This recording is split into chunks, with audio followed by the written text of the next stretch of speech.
guys, magluluto tayo ng shrimps and garlic and ketchup sauce. So guys, mayroon akong nilagay na mantika dyan. Yan. Lagay na lang natin ang bawang.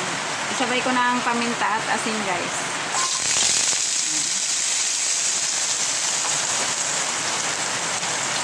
Magtataka kayo bakit lagi akong nakagamit ng tong guys. Paboritong ikwipo ko yung tong kasi pag may gusto akong tanggalin or baliktarin madaling makuha. Ayan, kagaya nito guys, tanggalin ko yung balat ng bawang. So madali lang. Kasi gusto ko, pabilisan lang.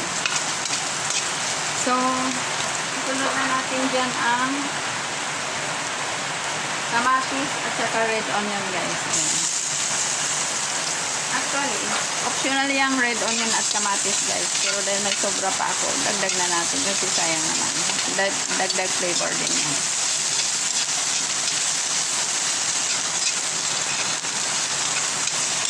Ngayon ilagay na natin ang ano guys, yung mixture ng ito yung mixture ng calamansi guys at saka brown sugar. Lagay ko na.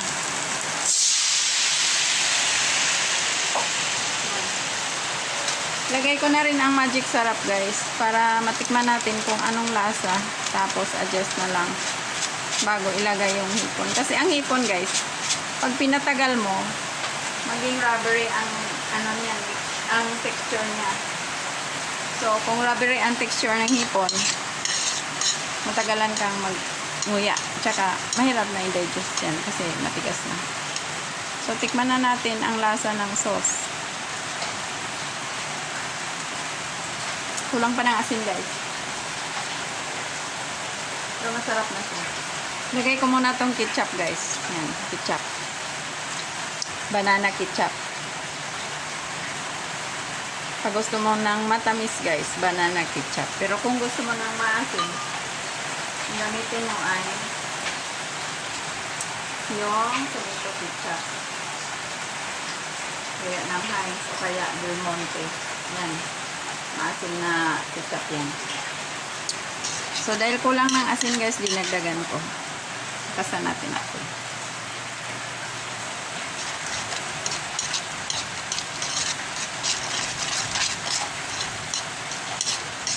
Medyo kulang sa lapot itong sauce ko guys.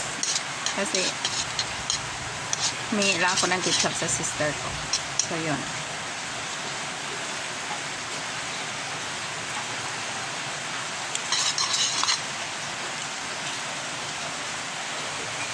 Kulang pa siya sa tamis guys.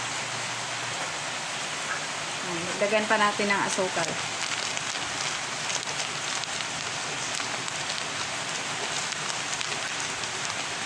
Tama na yan kasi ayaw ng sister ko ng matamis guys. Ayaw nila ng matamis. In fact, marami kaming tubo dito sa gilid. Ako lang kumakain guys. Tubo or sugar cane plant. Yan. Marami kami dyan. Ako lang kumakain guys. Sila ayaw nila kasi matamis. Kaya huwag nating tamisan ng todo to.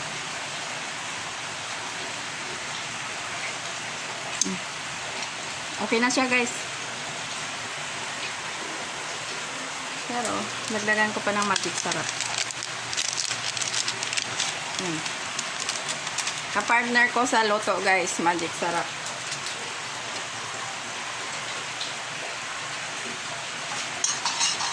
Kompleto na yan guys. May paminta na, may asin, may magic sarap. May brown sugar, may calamansi juice, at saka ketchup. Tama na ang timplan yan guys kasi tinikman ko na. So, ilagay ko na ang hipon. Yan. Hipon guys.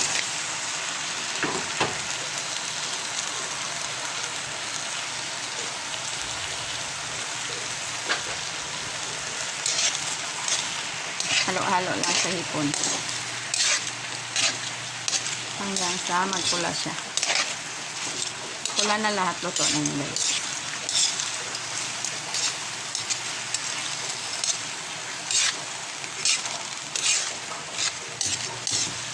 Hindi ko na biniyak yung hipon guys kasi sa dami nito matatagalan ako. Balak ko pang pumunta sa little farm ng sister ko. Pero dahil umulan, ewan ko lang. Tingnan natin. Pag huminto yung ulan, makakapunta ka. Kasi malayo yun guys. Mamasahe ka pa doon ng 60 pesos.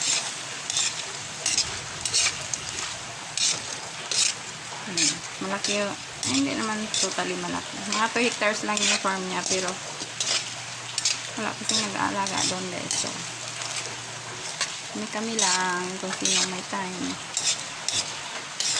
Punta doon, magtanim, mag-harvest kung anong gustong dalhin pa uwi.